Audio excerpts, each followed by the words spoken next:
Well, for many parents of graduating seniors, the old adage, they grow up so fast, couldn't ring more true. That's exactly how the Stone family feels about their daughter, Kelly. Almost 15 years ago, KXLY4 followed the family's adoption journey.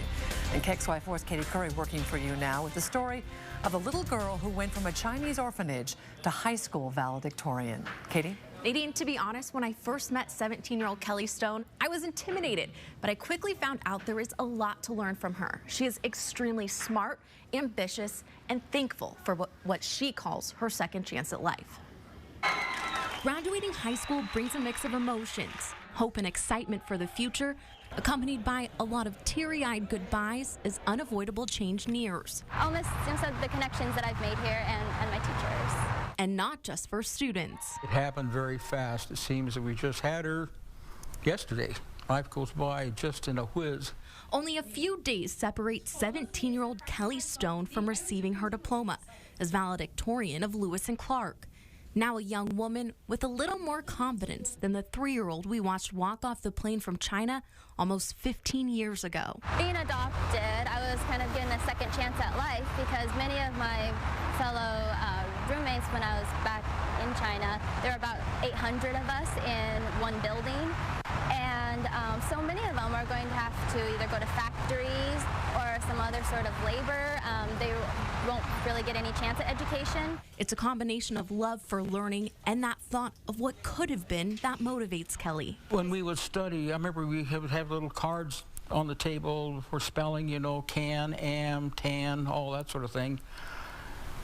And we had a boo-boo pile. I'll tell you what, she wouldn't allow anything to go in that boo-boo pile. Take it.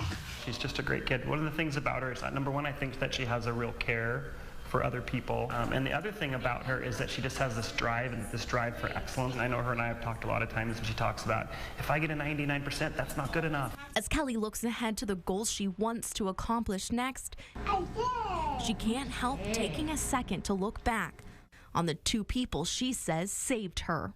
Almost no words could express how much I love and appreciate them and how blessed I feel to have them in my life. And they are my true parents. And no matter how hard of a time her dad gives her, Where I am really going to miss her is I can't set the timer on the stove. I don't know how to do these things. I'm from the old age where we didn't have all this sort of thing. she is their true daughter. From watching his little girl twirl around in circles in ballet to teaching her how to play hoops. Kelly's new basketball. He's now preparing himself to watch her walk across the stage at graduation. Kelly said, now, Dad, don't boo-hoo.